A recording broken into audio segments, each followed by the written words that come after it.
Isang malawakang kaway-kaway Pilipinas kong mahal from Luzon, Visayas and Mindanao. Ako po ang inyong pambansang nanay Queen Manilyn. And for today's video guys, samahan niyo ako sa taping namin sa Cayetano in Action with Boy Abunda. Na mapapanood niyo po yan sa GMA7 every Sunday 11 PM. Kaya tumutok at manood ka dahil bestie!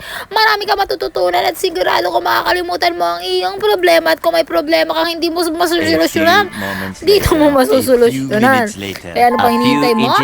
Manood 12 seconds later, 3 days later, 3 weeks later, many months later, 6.5 hours later, 1 eternity later, 2,000 years later, 3:28 AM. Tomorrow, day 2, day 3, day... Eto na talaga yon. Nainip ka ba?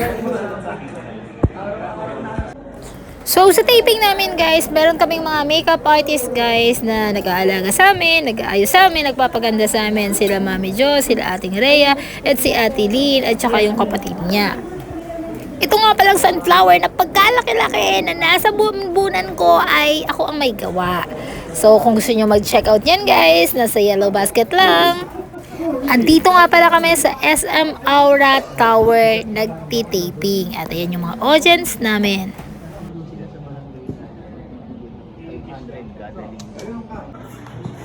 Live sabong. Pwede bang Sir Abet? Pwede bang instant na coffee? Oo, parang hindi na matulog. Yung kulit mo, no? Oo, online.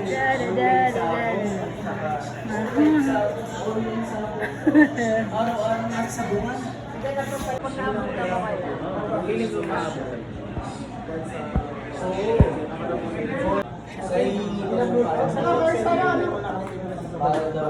Kasi gusto niya ka.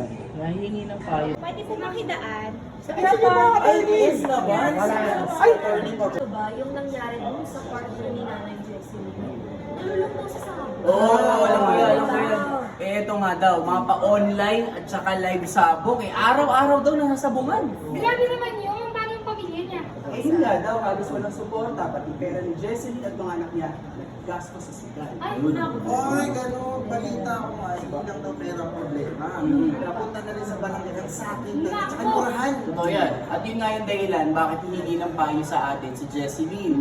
Kasi gusto niya sana na maiparehab si Dennis para ma-address yung pagka-addict na sa sugal. Eh, yun nga yung tanong. Eh, may karapatan ba si Jessie Lee na iparehab si Dennis? Number 1, hindi naman sila kasal. At number 2, ayaw ng pamilya. Diba? Tito Boy? Paano ba yan? Hanggang sa susunod na BTS natin. Thank you for watching!